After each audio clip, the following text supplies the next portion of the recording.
Los Angeles. I'm Jenny Taft here with Skip Bayless, Shannon Sharp. Good morning. How you doing, Skip? Oh, boy. Well, you know what?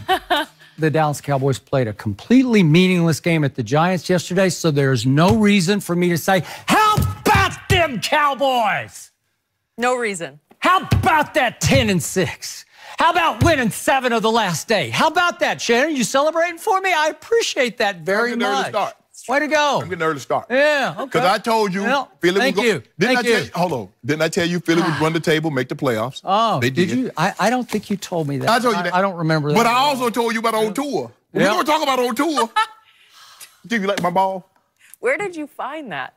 Somebody's trying to distract the audience from what happened yesterday. Why would I try and distract you? Because here they come. You're in the playoffs, Skip. Enjoy Ready or not? it. Why you can't Ready enjoy or not? it? Here they come. Why you can't enjoy it and let me enjoy my moment? I'm enjoying my moment more than you are.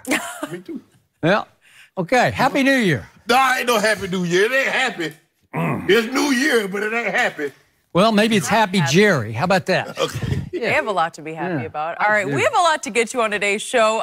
Is Tom Brady looking like the GOAT again, heading into the playoffs? Yeah. That's a big smile from Skip. Yep. And speaking of GOAT talk, did LeBron convince everyone that he is better than Jordan? These two are going to have a lot to say about that one, but we're going to start with the Cowboys. They already had the number 4 seed locked up, but nobody told Dak Prescott. He played the entire game and was awesome, throwing for nearly 400 yards with 4 touchdown passes, including 3 to tight end Blake Jarwin. Dallas was down by 7 late in the 4th quarter when Dak hit Cole Beasley for an unbelievable touchdown on 4th down. The Cowboys converted the 2-point conversion, went on to win 36-35. Next up, they'll host the Seahawks Saturday on Fox. Let's take a listen to Jerry and Dak after the game. Going into this game, playing the New York Giants, wanting to get win number 10, this meant a lot to us, and you saw it out there, just the intensity that we played with, the ups and the downs, and just how we stayed through it, and just stayed positive, knowing that we were going to give ourselves a chance to come out on the end. It was a great win. I didn't think we'd have that exciting a ball game as it turned out, and I don't believe you could have drawn that up for our fans or for the players and created a better way to step into the playoffs. All right, Shannon, what did Dak prove to you yesterday? I thought it was his best game of his career. Given the circumstances, no Zeke, no Tyron Smith, no Zach Martin. Now, we knew going into the ball game that Zach Martin was not going to play, but Jerry made it abundantly clear everyone else was going to play.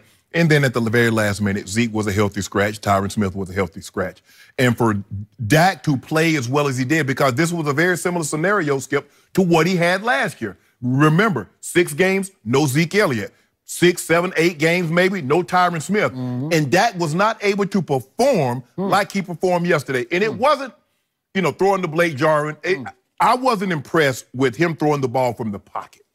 Skip, him being able to move outside of the pocket and throw the ball with the accuracy in which he threw the ball with yesterday. And if everyone, when they talk about Dak Prescott, the first thing comes out of their mouth, Skip, is what? Accuracy. He's not as accurate as I think he needs to be. That's what everyone says. But that throw to Cole Beasley is going to be hard for you to find a better throw at any point in time in the 2018 season than what he did under those circumstances. And give Cole Beasley a catch. And when I saw it, I was like, that's a touchdown. 1 knee equals 2 feet. For him to throw that ball with the accuracy, and he had a couple of those throws. He hit Michael Gallup on the move. He hit Alan Hearns on the move. And the 2-point conversion. I like that because Jason Garrett basically said, look, now I can run the risk, kicking this field goal, kicking this PAT, run the risk of us going into overtime and getting someone hurt. Either I'm going to win it or I'm going to lose it here. But the one thing I'm going to do is I'm going to put the ball in my quarterback's hand and I'm going to put him on the move and ask that he makes a play. And Dak Prescott made a play. So for me, Skip, this was the most impressive that I've seen. And he's had some impressive. I mean, when you win as many games as he has in his first 3 years, you 2 times you win the NFC East. But I thought yesterday, given the circumstances in which he played with, he was unbelievable. Early it was a little shaky because they, giant Eli was Eli. I expect 2019 to be kind of like 2018 for Eli. He was kind of awful. And he kind of be back next year. He'll be awful again. But I'm here today, Skip. And I'm very critical. I grade harsh, and I don't oh Dak did this. No. Yesterday I had to take my hat off. if I had my stocking cap, I had a stocking wave cap on. I took it off and said, Dak, congratulations, because you earned praise for the way you played yesterday. In a meaningless ball game, there's nothing. We see a lot of teams, they're deactivating guys, and Tom Coughlin said there are some guys that are unprofessional. You didn't get that from the Cowboys. They played this game as if they were playing for their life to get into the playoffs. And that's what you like to see. But moving forward, what he showed me, he's ready for the playoffs. So you getting scared? No, absolutely not. You see this team going farther and farther and farther in the playoffs? Why can't you just accept the praise that I gave Dak? Because it was grudging praise through clenched teeth from the president of the Cowboy Haters fan club, who finally said, well, I got to give him a little bit of praise. He can't throw it from the pocket, but when he gets outside the pocket, he's really good. That's what I just heard. No, that's not what I said. I thought that's what it's. My turn. Thank you very much. So, Jason Garrett did a really dumb thing yesterday that Dak Prescott turned into a really great thing. Because... Are you sure that's Jason's call? It wasn't Jerry's call? Are you sure? Okay, let's do this. Jason and Jerry did a really dumb thing. Okay. Or if you want, just Jerry did a really dumb thing. But obviously, it was said all week that Ezekiel Elliott was not going to play. And it was pretty clear all week that Zach Martin and then Tyron Smith were not going to play. And then Tuafilo got hurt early in the game. He was gone. So you're down 3 starting offensive linemen. And you wind up letting your quarterback play the entire game of an entirely meaningless football game, which is the last game of the year. That is high-risk insanity to me. And I spent the whole game on the edge of my seat and sometimes rolling on the floor because I just didn't want to see the inevitable, which was somebody was going to get hurt. I thought Van Der Esch got hurt, and I'm still not sure he wasn't hurt worse than they're letting on. He got kicked in the shin by his partner, Jalen Smith, and the look on his face was scary looking. It was the look of, uh-oh, something really bad just happened. He came back on for a PAT and manned up in a spot, you know. But still, I don't know. Did he break a bone? I don't know. Maybe we'll hear something today. Hopefully not. He said it was minor. But I just kept waiting for an incredibly durable quarterback, Dak Prescott, to be in harm's way because the Giants were playing everybody on defense, and they do not like the Dallas Cowboys. And they couldn't spoil their season because the season was already locked up, and they still had the game at home next week, the playoff game. But they could sure spoil the whole big picture if they knocked Dak out of the game. And don't think they were thinking about it if they got their shots. Or send them into the playoffs with a loss. Or that would have been something to hang your hat on for the rest of the offseason. But if Dak had gotten hurt, then for me, Jason Garrett was going to get fired, at least by me sitting in this chair today. Probably not by Jerry, but that's what you were risking. I've never seen that much risk taken. At halftime, he'd played a really nice first half, and I was like, okay, thank you, God. We got through that. Just let it be, Jason. And Jason would not let it be because Dak Prescott was in his ear the whole game campaigning, let me go, let me go, let me go, because we need to win this game. And then Dak Prescott went out and won the game against long odds, really. I thought the Giants had won the game about 4 different times. But Dak Prescott kept saying no. So Dak Prescott, the most unfairly criticized quarterback in all of pro football, and it's not just from your seat, it's from a lot of seats. A lot of people just don't believe in Dak Prescott. Dak Prescott showed you once again he is the biggest reason this team, I believe, is going to go deep into the playoffs. He is the biggest reason this team is going to beat Seattle next Saturday night at Jerry World. He is the driving force of this team, not Ezekiel Elliott, because he showed you yesterday he could get it done without Zeke. But where was that last year, Skip? Everybody keeps saying Zeke went away for 6 games. You made all these excuses. No Tyron Smith. But when he didn't get it done, it was all their fault because they let him down. Now he gets it done. They don't need him. So last year, the Dallas Cowboys went 9-7, missing Zeke for 6 games, but had Zeke's suspension hanging over the team and distracting the team from the first day of training camp forward. Am I right about that? And last year, very quietly, Dak Prescott led all of the whole league. He led it last year. This year, he was second in game-winning drives to Drew Brees. Is there any shame in that? No, that's pretty good. Would you believe that in Dak's first 3 seasons in the National Football League, He leads all quarterbacks in game-winning drives. Does he get credit for that? Yes. No. I mean, nobody ever brings it up because he can't throw. He's inaccurate. He holds the ball too long. He does this, he does that. He gets picked to pieces, but nobody steps back and sees the bigger picture because the good far outweighs the bad.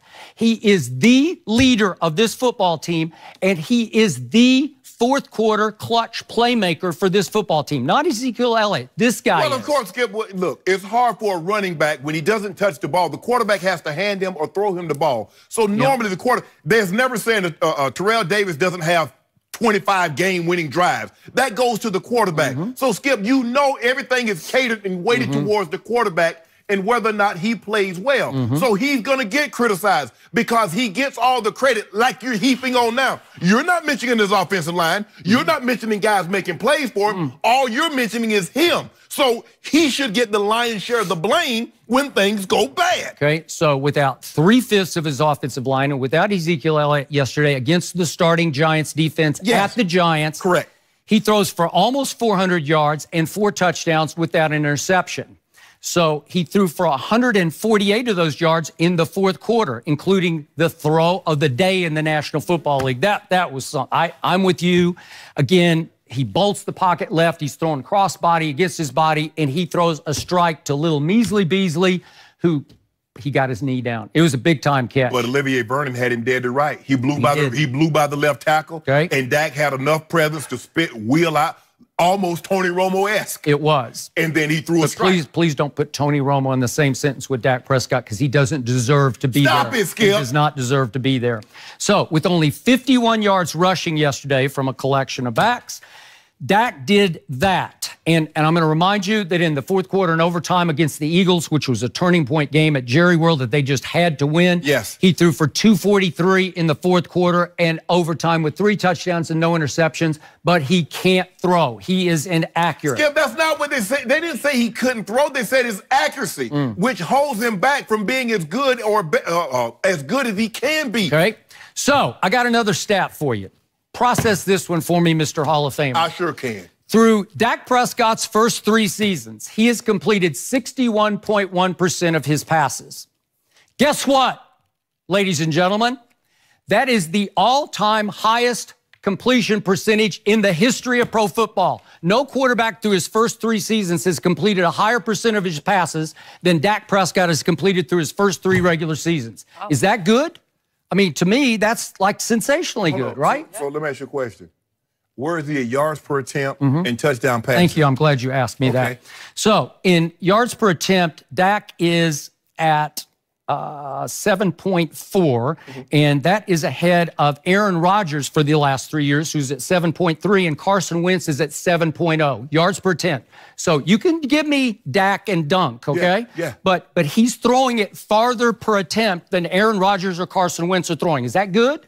That's good. I'd say that's good. Yeah. So I rest my case, Look, Your Honor. I rest my case. I mean, it's Aaron Rodgers and the best quarterback in the NFC, quote unquote. And again, he's completed 61.1%, but he's inaccurate. He can't throw, but he's completed the most anybody's ever completed. In their first 3 seasons. In the first three seasons, but it's hard, man. He's got thrown into the fire as a rookie.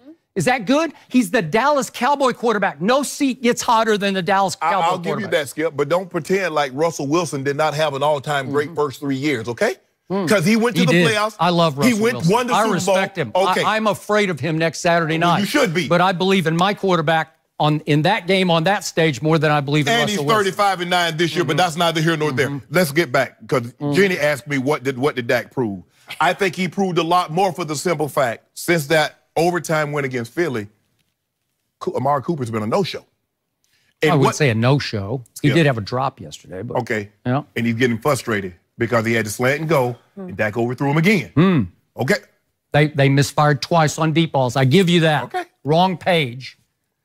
What happens is what you'd like to see happen when the number 1 guy, for whatever reason, maybe they take him away, maybe you're not on the same wavelength that day.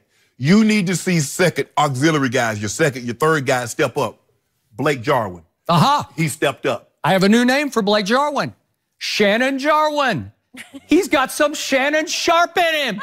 We've got number 89. When in doubt, throw it to 89. He had 3 touchdowns yesterday, 3 touchdown catches. Did Jason Witten ever score 3 touchdowns again? He did not. I did see. You have to go back to 1973 to find a Cowboy tight end, Billy Jokes, with 3 touchdowns in a game. As a matter of fact, that's another 89. He wore 89. He did. 89.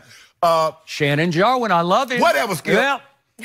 He's not. Anyway, Michael Gallup stepped up, made plays. Alan Hearns stepped up. He made one big one. Yep. But that's what you have to see, Skip, because what we were seeing early on before they got Coop, nobody was stepping up. And they said, well, they need a number 1, yada, yada, yada. And guys were saying, we're open, we're not. Okay, they are able to step up because of the presence of number 19. Yes. Even if he's not connecting with the regularity he was for a while with Dak, he's still out there and you still have to double him. But the mistake that Dak made last year is that when other guys weren't stepping up, he would force the ball to Dez. He's not forcing it now. He's spreading it around, and guys are making plays, which puts his mind at ease to let him know I do not have to force it to Amari Cooper. So with that, I believe they can get back, but this should not come as a surprise because this has kind of been Coop's history. He'll explode for a month, and then he somewhat disappears. That's his history. So I don't know why everybody's like, oh, my God, Amari Cooper. Look at Oakland. Would you rather have him or not have him? I'll take him. Well, he's one of the reasons the Cowboys are here now. Okay. And guess who came back yesterday? I've been warning you about this. Little number 10 came back yesterday. Tavon Austin, he can fly. What happened on the go for broke, win or else 2-point try? What happened on that play? Do you remember? You remember what the action was on that play? Yeah, it was jet sweep action, fake to Tavon. You don't think Tavon's speed just froze the defense for a crucial half a second? It's number 10. Jet sweep. Well, the hard action away put 24 automatically in the trail position. Yep. And so it was a great play. But it helps to have somebody who can fly at that spot. Yeah. Because you have to respect his speed. And trust me, now Seattle's going to have to work on this week. Say that worry about him. Good. Because he ain't no but little gadget guy. Okay, little gadget guy can hurt you bad. No, and he hurt a lot of teams early this year in those first 4 games. He was the guy who was getting behind people on the deep ball. Well, what's so disappointing, I mean, watching the game, you see they picking up these 3rd downs. Guys are playing outside leverage, and Cole Beasley's running the same route. He's running a slant route on 35, 36. And they're playing off, and they let him inside release. Okay, but if he's single covered, he's hard to cover. If he's bracketed, not so hard to cover. Well, right? Well, if you're not gonna impede the guy's progress, and you're just gonna let him come out the ball scot-free and not put hands on him, yeah, he's gonna catch that ball 10 times out of 10. Okay. So now, as a Dallas Cowboy fan, I always say I'm an objective Dallas Cowboy fan. I'm going to give you some raw objectivity about what I've been seeing over the last 4 games. This is the reason I fear the most on Saturday night. My defense, you called earlier last week, amazing. It has not been amazing for the last 4 weeks. It's been amazingly bad the last 4 weeks. If I may just throw these numbers at you. Last 4 games, that's Philly, at Indy, Tampa, and then at the Giants. Those 4 games, they are 26th in the league in points allowed. They are 29th in yards allowed. They are 31st in 3rd downs allowed. That's horrendously bad for a defense that held Drew Brees to 3 of 11 on 3rd down and 10 total points. Well, that's what happens, Skip. Sometimes you hold that offense and what they were doing, you hold them down, you start to believe that you're better, and maybe you don't pay attention to the details. Okay. And you see what happened. Skip, you can't let Eli get 35 on you. He got 35. It was a shootout. Dak had to win a shootout with the Eli Manning. And I can't name any of his receivers. Okay. I mean, he got guys. Benny Fowler III, who was released from Denver. Corey Latimer, who was always awesome. Latterman made a sweet one-handed catch. And it was a good throw. Good throw, really good catch. But in that situation, Skip, you can't get in the shootout with a team that's 5 and 10 at that point. That team had total offense of 441 yards against my defense at full strength. I didn't see anybody resting on defense. Maybe I missed somebody, but I didn't see them. Eli Manning and company went 9 of 18 on 3rd and 4th down. That's a lot of 3rd down. That won't work. That's a lot of 3rd down. No, it just won't work. It won't. You can't win that way, so they're going to have to rise and re-shine on Saturday night, or Russell Wilson will throw a party on them. What'd you say he has for the year? 35 and 9. 35 and 9. Well, he's licking his chops then over this defense. Why but again, wouldn't it? this defense you called amazing. You said they're amazing, so maybe they got to be amazing on Saturday, and maybe they'll come back. Because the thing that he can do, that Russell can do, Skip, the thing that he does better than most quarterbacks is get off script. A lot of guys have to play. Whatever you call, they have to do that. But that's not him. His improvisational skills are second to none in the NFL. So when the play break down, not only can he go get you 25, 30 yards with his legs, Skip, he also has the arm capacity to throw the ball over your head. And he'll run around, pirouette, and start forward, and all of a sudden you get you coming up, and the next thing you know, there's Tyler Lockett or there's Dougie Baldwin. So he'll find ways to manufacture plays.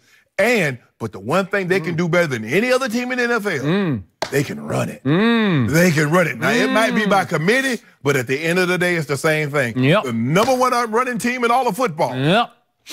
I'm smelling Diet Dew on this game. Oh, really? And you probably can't smell Diet Dew, but I can. I have a nose for Dew because I've won a lot of it. We're clean now. We went back to square one, right? I'll get it back. Yep. And here we come with some big Diet Dew on this game. I can smell it. 2019 will be good.